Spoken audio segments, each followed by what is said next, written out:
Kevin Harbour, president of BizFed Institute. All right, so Kevin, it's probably a terrible question, but we're at a water conference of the BizFed Institute. Why are you here today? I'm the president, and my organization was responsible for convening it, planning it, and along with your input and help and support, I felt that things went well today. All right, so why then does an organization like BizFed come to the conclusion they need to do a water summit? Well, because we are focused on business. You know, we bring together thought leaders, business leaders, lead executives, stakeholders, elected officials to come to the table and to remove the barriers from understanding, and then to get people out of their silos to collaborate and combine resources to move the ball down the field, the proverbial ball down the field. All right, so you and I have talked about this in the planning of the last couple of years on this event. Were you pleased with the turnout today, and were you pleased with the turnout between water and maybe some of the business organizations that are part of BizFed? So overall, I was pleased with the turnout. As a business organization, it's our fiduciary responsibility to make sure that the business community is cognizant of what we do, because it is important. It does affect the regional economy. Water is everything, right? You can't get away from it. And our bodies are, 90 some odd percent water, right? But at the end of the day, we feel we need to figure out a motivating factor that will compel businesses to get here to understand how this affects them, right? Because if they understood it, then they would show up better than they did today. We had a packed room, but not enough non-industry business leaders. So there's still work to be done. Good news, packed room. Every year you've done this has been pretty much a packed room, so the interest has been there. Yeah.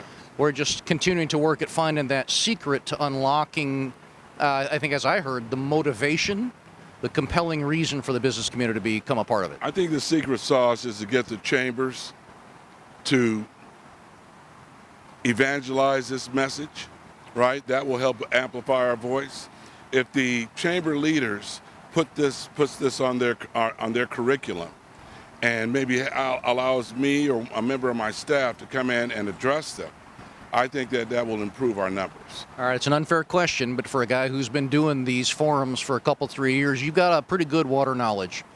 Out of today's discussion, was there anything that you walked away with an aha moment? It's like, I never knew that. That's new to me. That's important for us to focus on. Well, I can't say that I haven't heard it before, but one thing an idea that came to the table is to get the Northern California folks and the Southern California folks to come together and to find some commonality, somewhere where we can reach consensus and weave a thread around that consensus so that we can collaborate, pool our resources, and at least look after all parties, because we're all Californians at the end of the day. That's right. All right, so here's the hard questions, because you did a push poll. You put the results of the poll up. We didn't give them the answers, but we put the polling up. From what you've heard, what you know, what is the most cost-efficient source of water?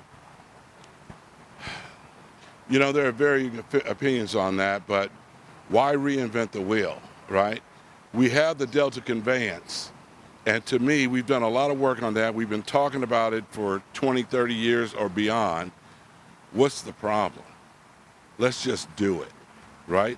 Let's do it in a way that doesn't harm anyone, but also works to everyone's advantage. So I also heard today, as part of the conversation, you did 2 panels. One on some local resource development through predominantly recycling, and then we did talk about imported water like the State Water Project in the Delta.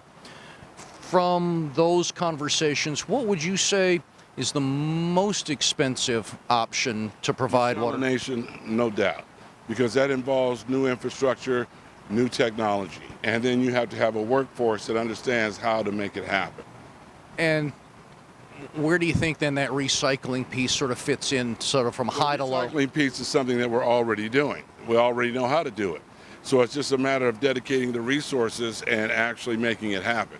If we all sit down at the table like we did today, right, and we agree on a strategy, there's nothing stopping us at that point, because we need to have at least 1 or 2 strategies to make it happen. We talked a lot about capture, right? Stormwater capture, okay?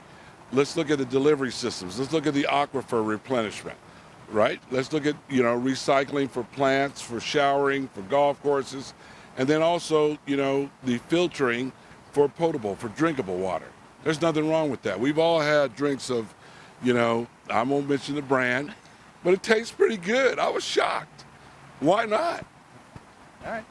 All right, then, so what's the one thing you wish more people understood about California's water system? That it's a solvable solution. All it takes is us to get out of our silos, come together to events like this, and have meaningful, intelligent, impactful, inclusive conversations that break barriers to knowledge. And once you have that intelligence, it compels you to act. You can't ignore it. Don't rely on the internet for your information. Come here. You got that. Don't rely on the internet for your information. Come here. That's Kevin, right. thank you much. Thank you. Thank you All for right, including Charley. us.